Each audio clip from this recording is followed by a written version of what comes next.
You are listening to the IFH Podcast Network. For more amazing filmmaking and screenwriting podcasts, just go to ifhpodcastnetwork.com.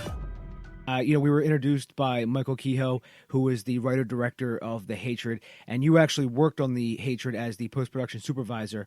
And before we get to that, the movie, though, I wanted to talk to you just about your career and how you sort of got to where you are today. So just to start off, and this is a question I usually ask a lot of people, Tom, is did you go to film school? And if so, where did you go?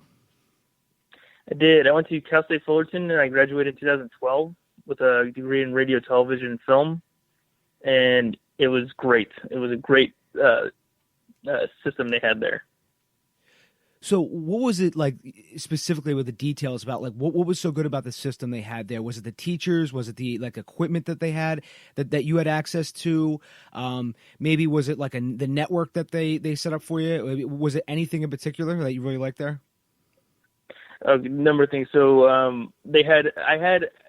was blessed with just good teachers. Maybe I just picked the right courses, but I had a few great teachers. Each semester there was at least one. And not only in film either, because you have to fill your schedule up with other classes to graduate. And each semester there was out of 6 classes, 2 to 3 were great teachers. And so you had that. And the film school aspect of things, they really let you, I don't want to say that they let you do whatever you want, but there was a curriculum in place, there was a syllabus in place, and it was up to you to meet those project demands. Like they were deadline based, so you know what was expected of you, and you knew when it was due, and they just let you do it. They had the edit phase of Final Cut. I think in this day and age, it would have been nice to have more Avid, to learn more about the Avid at the time, but it's they didn't have it, but that was okay. But they had they kind of let you do. They left it up to you to do the work, and for me, I love it. And on the other side of things, it was cheap. Like it's inexpensive to go to Cal State Fullerton. So I got all the coursework done. I got the education in, and then I'm also forgetting. I met when you go to film school. I don't know if you've had this experience, but you meet your people in film school, and so besides the day-to-day working in this industry, like I do, the people I met in film school, I'm still working with today on the side. Just producing our own projects and doing that kind of thing. And so it was just really beneficial, a really great experience. So when you were in film school then, because that's a question I ask a lot. And the reason I ask is because, I'm sure Tom, as you meet so many people on set, some people have very good stories about going to film school, and other people are just like, I don't know, if I really learned enough or what I wanted to learn, or if it was even of any value, and that's just not indicative of just the film major. That's indicative of college in general, and that's why I always ask that question, is just to see, obviously where everyone came from and what they actually took away from it.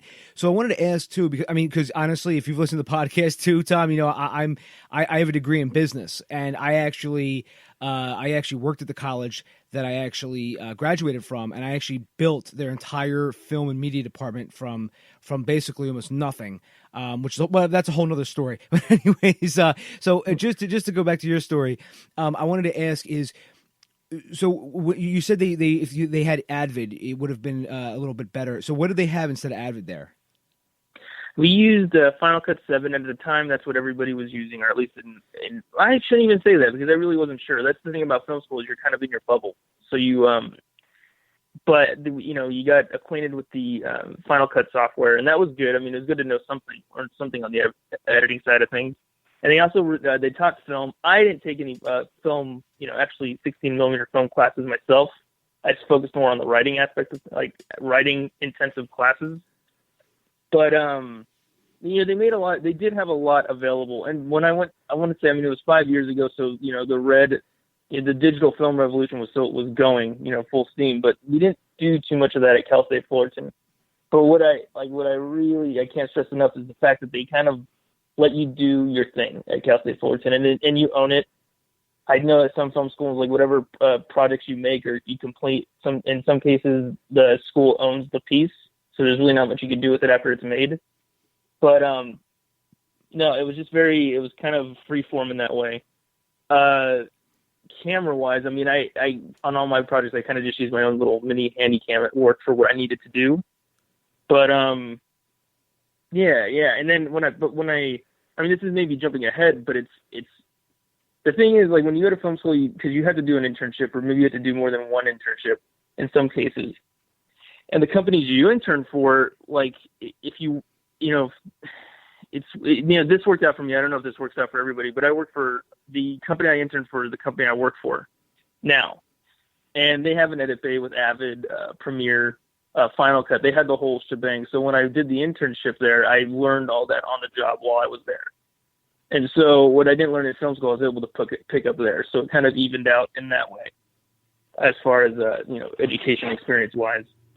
So, and that's why, like, I'm not, like, I went dog too hard on Cal State Fullerton, because I wouldn't have had the opportunity to do this internship and to learn these softwares at this company had I not gone to college and film school. And so it kind of blends into, I see it blending into the other, as far as, like, building your experiences and building your knowledge base. So let me ask you this, Tom. When you're out on different film projects now, what is like the number one editing software you see most people using? Is it Premiere, Creative Cloud? Is it Avid, or is it Final Cut? I mean, because I've heard a lot of different things, so I wanted to actually ask you what do you see the most of people using? On the last two projects I've done 2 films with Trancas, and those are my major experiences on feature films. And they use Avid, like, both were edited on Avid. Now, outside of it, on all the projects I've worked on outside of Trancas and no other features, just short films and music videos and stuff like that, it's all Premiere. It's just easier to use. And now, like, we're talking within the past, like, couple months or so, I'm hearing a lot of good things about Final Cut 10. So it's something that I'm personally going to get into myself, because it's, I don't know, I guess they just improved their software. But, yeah, pros still use Avid. It's feature films. Yeah, because it's funny, because when I was just discussing how about me in the media department where I graduated from, that was where the thing is, nobody could agree on what editing software to use, and I had learned, and I mean this is ridiculous, Tom. I actually learned on Sony Vegas Studios. And Sony Vegas Studios was the most, like, it was like a step above Windows Movie Maker, and basically. And I didn't obviously learn this in the classroom at all. This was just me teaching myself, at home with a laptop. And when I was put in charge of this editing lab, this media lab, the first thing I said was, look, everyone's talking about Premiere. And I got Premiere in there. And then another teacher wanted us to go all Apple products, to use Final Cut. Another teacher wanted us to go to Avid. Another teacher actually wanted Sony Vegas Studios. So it was like, how the hell do you just get everyone to agree on anything, right? So we ended up just using Premiere as sort of like hey, look, you use it or you don't use it. It doesn't really matter. But I also put on, like, Windows Movie Maker. So if somebody did have to go down there and really quickly just edit something, they could just if they didn't want to learn how to use Premiere, they could just do that really, really, really quickly. So it's just kind of interesting to hear about, all the things that different colleges use and how different, editing labs are set up. Because I actually have a few teachers who actually listen to this podcast, like both in the high school and the college level. So I think it's just actually fascinating when you hear about everything, to know what everyone else is using. Yeah, well, the thing about Avid, I think did you get with Avid when you opened your editing bay at your school? Yeah, so on my personal computer at where I used to work, I had Avid Media Composer 7 or whatever it was, and I had Premiere at the same time. See, the thing about Avid, while that is the most difficult software, I think, to learn, there's a weird satisfaction, and the organization on that software is really good. I mean, you could do, as far as, like, finishing a film, but that's the thing now. I mean, we can get tech heavy on this, where you could actually, technically now, you could finish your film, do the online edit in color in Adobe Premiere and Final Cut 10 and not really have, well, you can do it in Avid now. But the thing about Avid is that once, you could learn it and you get to learn it, and maybe they change this, hopefully they change this, but on the new OS X, at least for Apple, the Avid is no longer compatible. And so, I mean, I don't hope the Avid police doesn't come down on me for saying that, but that was like, so if we're using Avid now, like, we can't update our computers, which is kind of I don't know if I'd say a nightmare, but it's not ideal. So hopefully they change that. But yeah, that's where the Avid is now. So that was the hardest to learn, and it seems like hopefully it's not obsolete. We'll see. I don't know. Yeah, it's I know Avid, by the way, did you see this? Avid just released a free editing software. I think it's called like Avid. I think it's actually called Avid Free. And it's actually, I actually just downloaded it maybe last week, and it actually is just a simpler version of Media Composer, and it's 100% free. Have you seen this? No, I haven't heard of it. I'll check it out. The other one I've heard is they did Pro Tools too, which that sounds awesome. I haven't downloaded that yet, but that's, the sound world is what I don't know and I want to learn about myself. But I do know that they did a free version of that as well. So maybe they are catching up and are keeping up, I should say. Should be good. Yeah, I'll show you the link, by the way, after we're off the air. Even though we're not really on the air, but still, you know what I mean. Please, we'll do. And so Tom, so after you graduated from college, you graduated and you went out into the quote unquote real world. What was some of the first projects that you worked on post college? Well, I actually. Okay, so when I did my internship at Trancas Films, that's the company that actually produced The Hatred, and a movie before that called Free Fall. And Free Fall was the first major film I'd worked on. And so I did the internship at Trancas. They hired me right out of college. And they, from there, like for a couple of years, it was not development. I was doing like editing little projects for the company. And then a couple of years after, like from college, after graduating college, we went into production on The Hatred. And from my years of working, the couple years of working at Trancas before that film started, I kind of earned a reputation to get to work as a post-production supervisor. And it was like a film school to the 10th degree, like to the highest degree. And that was my first real experience on a film, major film production. And it was a great one. It was awesome.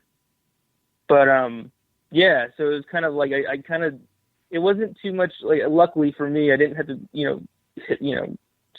job hunt for too long at all after that. I mean, who knows how it's going to be, a couple of years from now, a few years from now, but as of right now, I've just been with the company and we've been making films.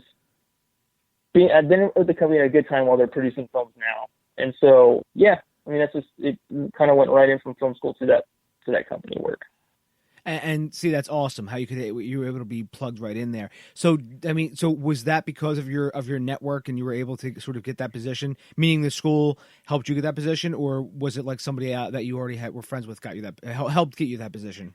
It was it was a Craigslist ad. I went on all the sites when I was in college. Yeah, I went on all the sites in college. I went on that Mandy.com, entertainment careers, and and then Craigslist, and there was an ad off of Craigslist. And so I went in for an interview and I got it. And it was weird because it's like, did you have to do the internship game? I know you went for business, but have you ever had to do that kind of hunt when you were in school? I did, and I didn't. As weird as that's going to sound, they made you could go out and try to find one, and if you couldn't find one, they gave you one. So some people just didn't even try, and then they were just sort of like, here's this, and I actually found here's a little funny story, and not to take away from your story, by the way. I'm sorry, but it's just as we talk about college, it's just they I actually had a couple that were like, hey, we'll take Dave and blah blah blah, and we'll do this internship. Well, the school turned them down. They were like, oh, it doesn't meet these criteria, and I'm like, what the hell is this? Like, it was actually one of them was actually working in a film office. Working for a film, like an actual film, and I was going to be working in the production office doing whatever, and they were like, oh, this doesn't meet the criteria because you can't be there for blah, blah, blah. So they ended up sticking me in an insurance office, and I was making cold calls and like sending cold emails out to people and stuff like that, and I was like, how the hell is this anything? How is this this isn't even like something you would give a first day person. This is like I don't know. Do you know what I mean? It's just, how is this an internship? Yeah. You know what I mean? So, but again, I'm sorry to take you on that it's sort of off topic there. No. And it's yeah. And actually, while we're talking about that, I mean, if I had any advice for college students or anybody really that's hunting for an internship, because I think now, before or when I was going for an internship, it was like you had to be I was in film school, so it was like you had to be a student out of college to get accepted to an internship. And now I think it's kind of opened up a little bit to where they just accept all, it's like the best person can win now or get the position. And I would, like I was saying, like as far as advice, I think if you're looking for work, or if you're a film student looking for work, and I know everybody has ultimate dreams and aspirations of either, directing, writing, editing, DPing, all these things. But if you're looking for work out of college, I would, don't run away from the small production company internships, because that's where you could actually make a mark and make an impression, as opposed to like big studios where, you're kind of part of a sea of people all working in this, in a giant pool. So I don't know. I don't know if it's too early for that, but while we're talking about it, maybe think about that. So yeah. I mean, I agree with that, because, when I was starting off in film, I actually just Philadelphia at that point, there was a lot more productions going on, both large and small. And I would actually, particularly the small productions, I would actually go on there and I'd say, hey, whatever you need me to do, I'll do. And then I would get experience from one production to another, just doing different crew roles, and just making, getting better, meeting different people, making more connections. And some people went to film school, some people didn't. One guy was like 50 years old, and he had sold insurance for the past like 30 years. And he's like, I just want to go out and make movies now. Well, hey man, you gotta live your dream. Like I always say, if you really want to do something, I say go do it. I don't mean like quit your job and sell your stuff and go do it. I mean like plan to do it though. Make goals for yourself and just go do it. Because if there's a dream you really want to follow, it just is going to keep eating away at you until you actually do it. Yes, I 100% agree. And yeah.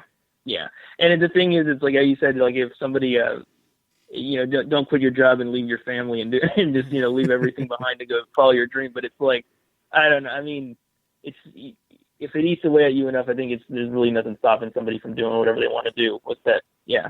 But yeah, absolutely do it. And I mean, you answered a Craigslist ad, and you were able to find this great opportunity. Usually, when I answer a Craigslist ad, I end up waking up in a bathtub with a kidney missing.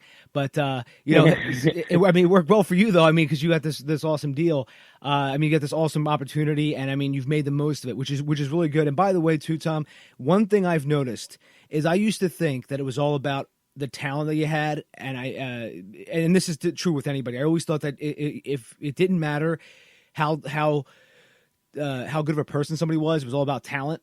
And as I've worked in this through years of working in the film industry for years, I've noticed that like the people that aren't actually good guys, like good people, they get like pushed away very easily, no matter how talented they are. Yeah, I've noticed that too. Like it's they don't last too long, huh? Or they don't you don't see them around often. Like you meet them a few. No, I know exactly what you mean. So you can't be a jerk. Yeah, it's unbelievable. I was blown away one day when there was this guy I knew. He was a talented director of cinematography. There's only probably 3 people that could get along with him. And one day I asked what happened to him, and everyone said, well, he's not in the industry anymore. And I said, really? Like he went from lensing at Paramount to doing nothing? And they said nobody could get along with him, and he mouthed off to the wrong people. And then he got fired from one thing, then went to another, got fired from there. And eventually, his mouth got him in trouble. And now he left and apparently, I mean, I guess he apparently left the industry. And I guess he realized that there's nowhere else that he could go where he wanted to actually do things that he wanted to do, And I'm glad that you saw that too, because I realize now that, the guys that aren't good people do get just brushed away very quickly. They don't last too long. And it's weird. And just quick, before film school, when I was like 18, 19 out of high school, I worked for this plumbing company, and that's mainly where it was good to learn it that young. But it's like attitude. A good attitude will take you far. And because I didn't know anything about plumbing when I did that, but they brought me on as like an apprentice, and it was just like somebody they could mold and just happy to go to work. And I think that carries over to any industry, especially the film industry. For those that have not gone into film school but are dying to get in, it's like you need to have an amazing attitude and staggering work ethic, because that's the main ingredients for somebody who doesn't have a way in, or that kind of built-in way in with film school. I'd imagine. I would think. Yeah, that good attitude, and just always doing your best, and honestly, it's amazing. Not really. Yeah, it's amazing how many doors that can open. So I mean, because and I could tell you so many different stories where I've seen people just pull a miracle out of their hat because they were actually like a good person. They were like, hey, I have these contacts, or hey, they were telling their story to somebody. It's funny. There's a saying in startups that if you want money, you ask for advice, and if you ask for advice, you'll get money. It's kind of like that, like where they would ask advice to different people. Of people they met, and one day this guy was a PA, the next day he's a producer in another movie, and suddenly he's making other movies. Well, they went to him for advice, and he actually helped them out, because they asked for advice and they got money. So it's I've noticed that too in film. It's something like that where you never know where someone's going to be tomorrow. You know what I mean? You never know where anybody else is going to end up, and that's why I always tell people, don't burn bridges. And if you are going to burn a bridge, make sure you're never going to have to cross it again, because you never know. Yeah. And you'll never know that, right? Like yeah. Yeah. You never know when you have to cross that again. And speaking of good guys and stuff like that, we both know a good guy in Michael Kehoe. You were the post-production supervisor for The Hatred. So what was it like working on The Hatred, and what was it like working with Mike? Mike is awesome. I mean, like, you've met him. He's got this creative mind where I don't know how many stories he's got written and locked away somewhere. Probably just, I don't know, but plenty. So he's got this creative brain, but the guy's also got this wicked sense of humor. So he's easy to be around, just working with. And so, I don't know, it's like him. I was brought in on the project through my boss, who's the producer of the film, Malik. And so working with them both, it was really good. Like, they're neither of them are micromanagers. They set there's with Mike and Malik, it's like they kind of, what's expected of you, and they leave you to do it. They leave you to go to work, which is, I love that. It was really simple, like, because on my post side of things, like I was with the editor a lot, Michael Trent, who was awesome. I hope you get to talk to him, because he was really good at his job, but he's also got a history in his work experiences. And I mean, his assistant, Paul Kieran, was also awesome. I was working with those guys probably the majority of the time, because, during the edit. During the shooting, I wasn't really on set. I was more, I took the footage and I just kind of organized it, on the backups and stuff like that while they were shooting. And then it was just great. Like, the whole process was great because, Mike has his vision and met it. And then he also, I want to say, because Michael Trent, the editor, had known Mike. And so he knew, like, they kind of had this brain working. So besides the fact that Michael Trent is a talented technician, they kind of had the unspoken bond and this kind of connection to what, like, the edit process was very short. It wasn't very long. It was just very to the point. And then I want to say 3 months with Michael Trent, and they had the movie, like, what you're going to see. And then I want to say from there, because then we just went into the DI, like, the process, and it was just a matter of working with these different departments, and everybody was just so good. Like, and it was just really smooth because they were so good. And that's what I'm looking at myself. Because my main job is to make sure that in post, everybody has what they need to work. So the sound designer has what they need. The editor has what he needs. Colorist in the DI house has what it's the same thing. So it's like the conform and the DI has what they need.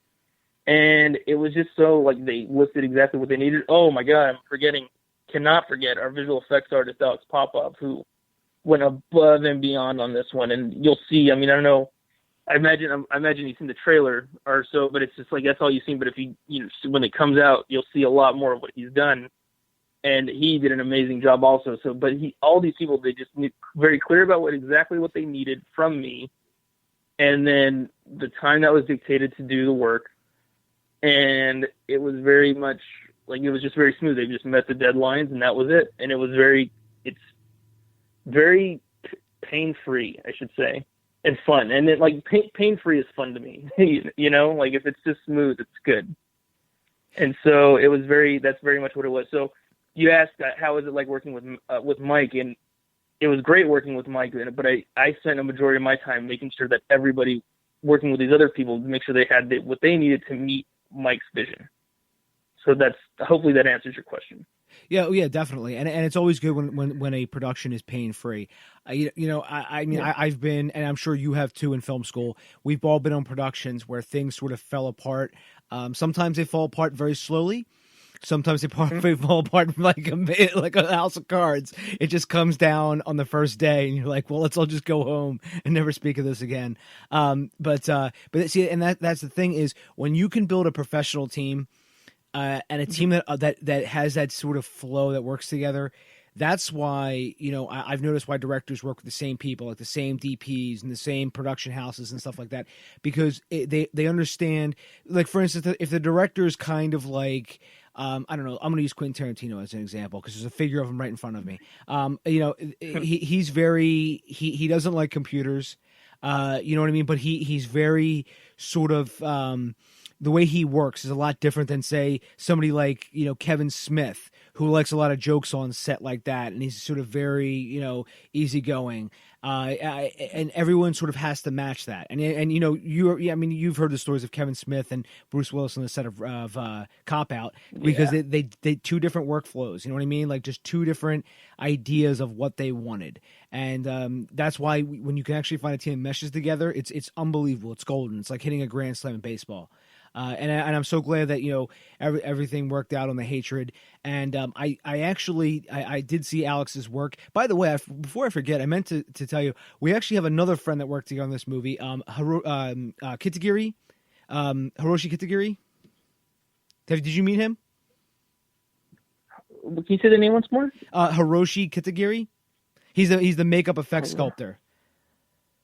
Okay, yeah. So we would have worked with either Austin Kutcher or Gary Tunnicliffe? Yeah, he did. Okay, yeah. No, I wasn't on set very much. I mean, I was there for a couple of days throughout the production, but I think that especially the makeup department had their own little because they rented out a house for the entire shoot, and so I think they were in their own area in the house. I think maybe farther away from the house. But point being, I did not meet him on set.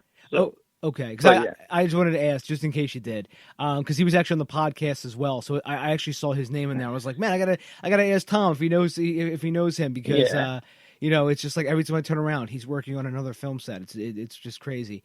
And The Hatred is coming out September the 12th, correct? Correct. So correct. And so, Tom, what are some of the things? I mean, have you seen, a screener version of the film yet? Or, I mean, you've at least seen the trailer, right? Oh, yeah. I mean, the trailer is awesome. Trailer is awesome, yes. They did a good job. It's Lionsgate had a huge part of, did that. No, I should say they did that trailer.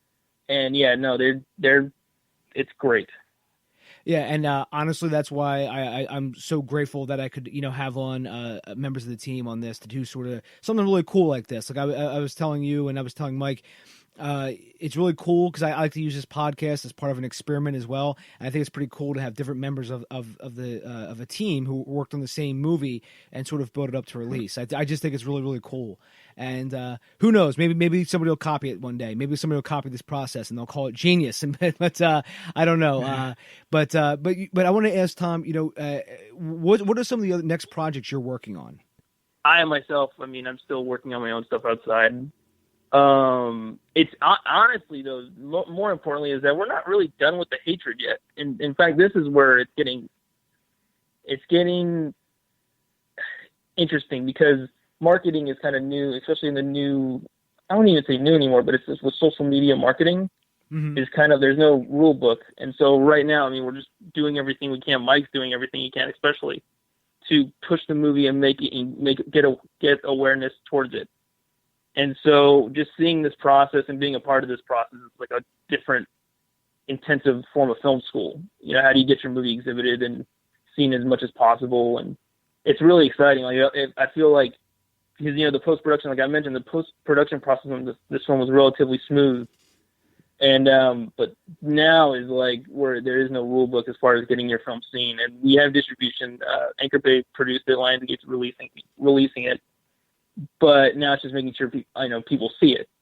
And so it's just watching, taking pointers from everybody, but especially Mike. Mike is leaving no stone unturned on this one. And so it's just watching him and following in his footsteps is just kind of good experiences for the future projects, and whatever comes next, and making sure that film gets seen or that project gets seen. Who knows? But yeah, I mean that's you asked what the future projects are, but really we're not done with the hatred yet. And so I mean that's where we're at now. Yeah, I don't know if I always ask that question because I didn't know if maybe you had another movie sort of in pre-production, or you're working on something else coming up. But yeah, I know what you mean. There's a saying now that the challenge now isn't getting your movie made; it's getting your movie seen, because it's a war of eyeballs and ears. So. And again, this is a whole new thing now where it's like, what are the best ways to actually distribute a movie now? Is it to go on Netflix, or is it, actually I had this conversation with somebody the other day about how do you actually distribute a movie nowadays? And he actually had filmed his himself. And I said, if that was the case, and if that were me, I said, I would have every option open, including putting it up on free on YouTube. And he's like, "Are you crazy?" He goes, I just paid like, $5,000 or whatever out of his own pocket to make this feature film." And I said to him, "Yeah, I know you want to get your money back or wherever, but I said, imagine if you just realize, if you go down the list of things like, hey, look, we're not going to get this on Netflix. We don't need this for distributor because we to get on iTunes because I don't, maybe the project's just not right for that. If you go down the list and maybe, hey, put this on our own website, put a big buy now button. Maybe it's not right for that. Maybe putting it on YouTube for free to attract people to your channel so you could actually parlay that to make an even better project. That's not out of the question now. And there's just so many different ways to distribute things, with Vudu, Hulu, YouTube, Netflix, Amazon Prime, iTunes. I mean, it just goes on and on. So again, getting on that front page is a challenge of itself. Like if you actually look at iTunes front page, just getting in that front page section without touching your cursor and moving to the next page is a challenge. Getting a social media channel built up is a challenge. And it's just all these things are sort of working in tandem now. Just sort of build up that army, to build up that audience. Just to make sure when your movie does come out, there's actually an audience there for it. Seriously, and it's you mentioned there's companies out there now where you can kind of. There are ways to distribute the films and mainly films. I wouldn't say TV shows yet, but films. I guess you could release series on YouTube. I mean, that's the way to do that. But for films, there's companies like Juice where you can just you make a master file and you prepare your key art and your press kit and you send it over to them, and they kind of control they'll put it on iTunes or Amazon, and they kind of do that work for you. Now the thing with that what you might run into with that is how to figure out, or what I should say, you got to figure out how to market your film, because it's you do the work to put it on there, and they'll take care of that for, I don't know the prices, but for a relatively low price, and then it's up to you. You got to create some kind of grassroots campaign to market your film, and that's where and that's also where this is kind of cool. This experience of working on The Hatred now in this exhibition phase and seeing how to get your name out there. But yeah, yeah.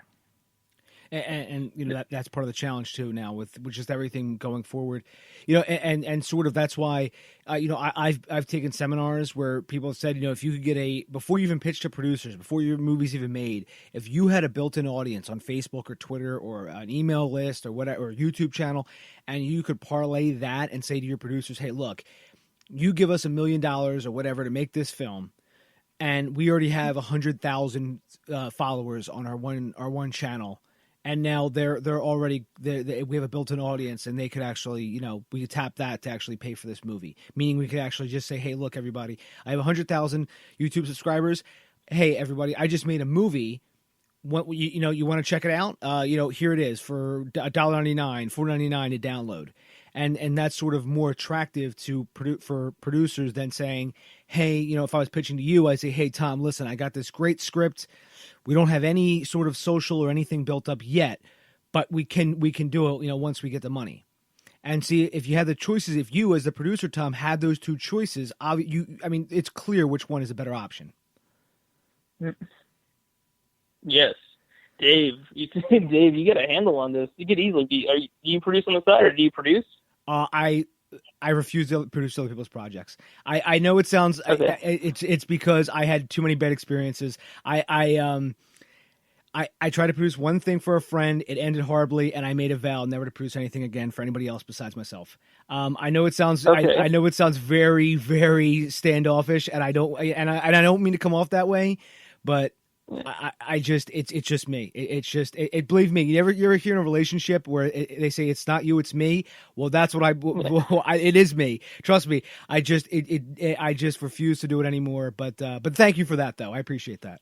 Yeah, just listening to you, you can tell you got the brain for it. So yeah, I hope so, man. But yeah, no, it's exciting times as far as having films get made. Now it's just finding viewers, man. Like you said, like getting eyes to see your projects.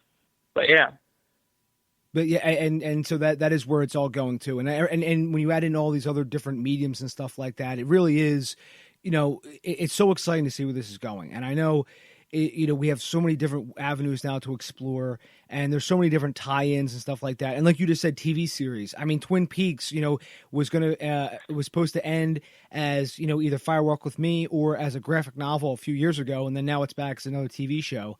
And I mean, even how that's consumed is completely different. And I mean, it's all just so really, really cool.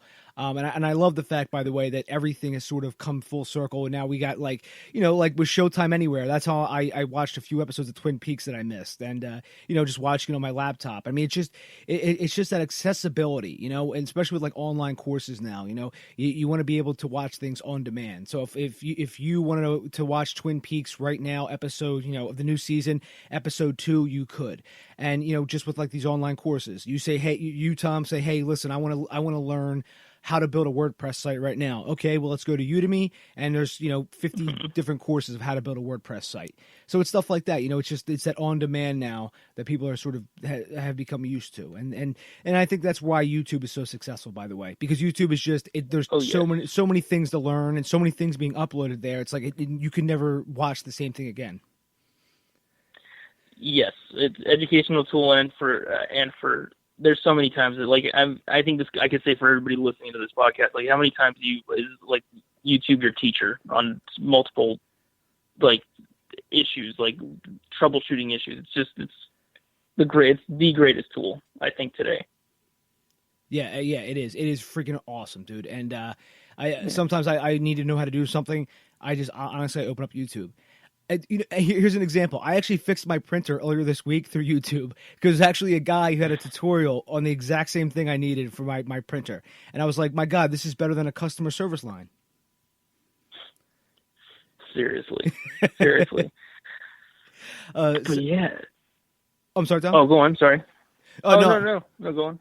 No, I was just going to say it's just unbelievable, all the things. I mean, if I was going to run a company and had a customer service line, I'd actually just use YouTube. I honestly would. I'd be like, you know what? You could call and I could try to describe the problem to you, or we could just go on YouTube and I could just, hey, here you go. You want your printer doesn't work? Here's a YouTube tutorial. I'll send you the URL in an email, and you can just watch it on your phone.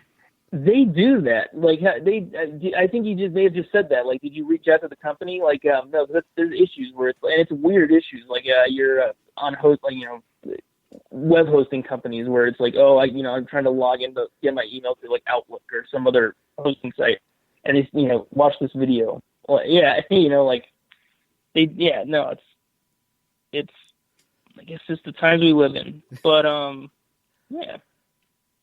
Yeah, it is unbelievable, and honestly, man, just with all these different movies coming out, that's why I'm really happy that we got to connect, because with movies like The Hatred, I really really like to get to know the parts behind it, and I always liked, and again with meeting Mike and just how awesome of a guy he is, how and again like you said, he has so many stories in his head, and you could just tell he's a passionate guy, and it's always good. To work with guys like him, and even in any phase, in any capacity, guys like that. That's the guys you want to work with. He's a good guy. He's very talented. He's passionate, and you get to see and you see the awesome efforts of everybody in projects like this, like The Hatred. He's definitely good at spotting and picking talent and getting his collaborators. Like, he's a great. And besides the fact that he's a great guy and a talented artist in his own right, it's the people he brought on for this. Like you said, are you going to speak to John Connor? Yes, I am. I'm actually speaking to him tonight. Oh, yeah, no, that should be fun. That guy is a genius, like with his camera. Yeah. That should be a fun. I'm sorry. I was going to say, was there any Terminator references when anybody met him? Yeah, I mean, like at your first meeting with him, I'm sure. Like he probably gets that a lot. I was so like just meeting crew first time. I wasn't paying attention to jokes, but yeah, like in the same room I was in, there was definitely some John Connor Terminator references, and it's funny to like. I wish like if he just to pay attention to his response, like it's like I imagine he gets that all the time. So we'll see what happens with that. But are you just asking? Are you gonna be able to? Who else are you talking to on this? Bailey, Amanda. Cool. So John, Bailey, Amanda, and there's a girl, I can't remember her name. I want to say I forget her name. She's a little girl in the movie. I forget her name though, off the top of my head. Amanda, forgive me. Amanda, is it Alicia? It's Amanda Weiss. Wyss. Oh, rockin'. Yeah. Okay. Yeah. Sorry. Yeah. Shay Sumlik. Cool. And Darby Walker.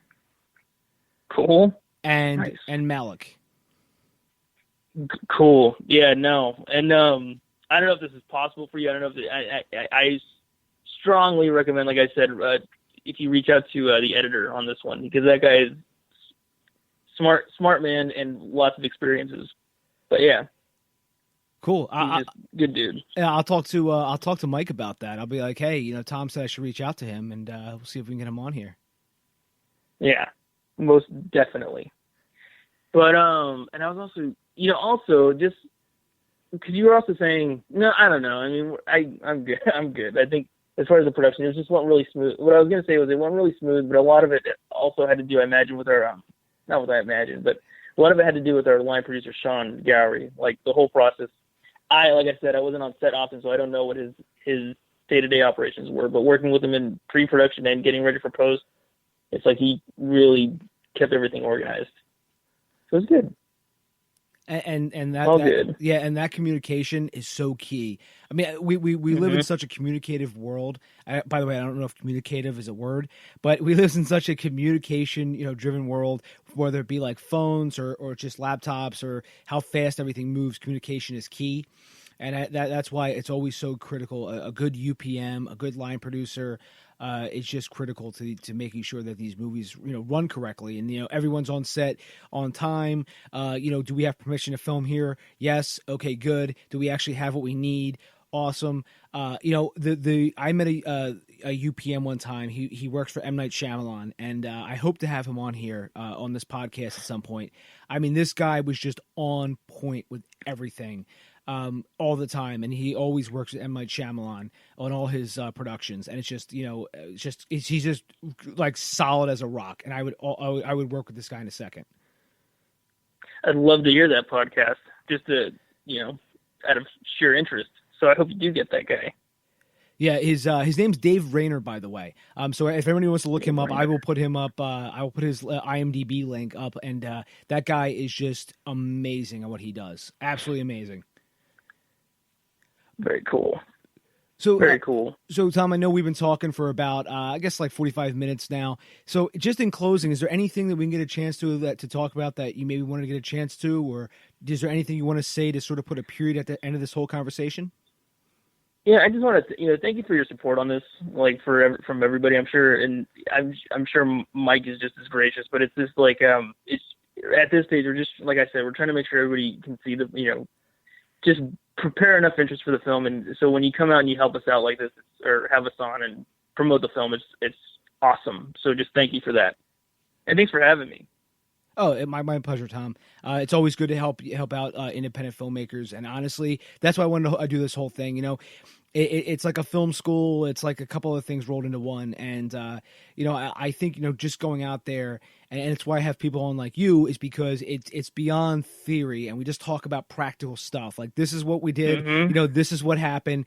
I mean, so like the theory on this podcast is probably less than 10%. You know what I mean? Because it's just all real world stuff that's happened to people, and this is different projects. All that matters. Yeah, exactly. Yeah, it's just the good, the bad, and the ugly. Things that went well and everything in between. Because I mean, I've had people on the podcast who've sold their films for millions of dollars. I've had people on the podcast who've lost their house because of making their film. So it's the gamut that we've run here on this podcast. Yeah. So no, it's awesome. Oh, thank you so much, Tom. And Tom, where can people find you out online? Are you on Twitter or anything? Big Flem Entertainment or Big Flem Ent, or BIGFLEMENT. But yeah, I mean, really, it's in social media. Yeah, like Facebook. I think those are actually the only two. But yeah. Awesome. And I'll link to those in the show notes. Everyone, it's at Dave_Bullis on Twitter. And you can find everything on the show notes at davebullis.com. And the Twitter for the podcast is just at DB Podcast. So, Tom, I want to say thank you so much for coming on, my friend. Thank you, Dave. Thank you so much. Oh, my pleasure. And I look forward to seeing what you do more of in the future. You know, I look to seeing all these different projects you got coming up. Because I'm sure, like we were talking about, I'm sure you got a ton of stuff that's going to be coming out in a couple of years. Yes. Yeah. It's cool, my friend. I wish you the best of luck. And again, I'm going to check out The Hatred. And again, I can't wait to see this film. And Tom, I wish you the best of luck, my friend. You as well, Dave. Thanks for having me. Find Dave at davebullis.com. Please make sure to subscribe and share the podcast.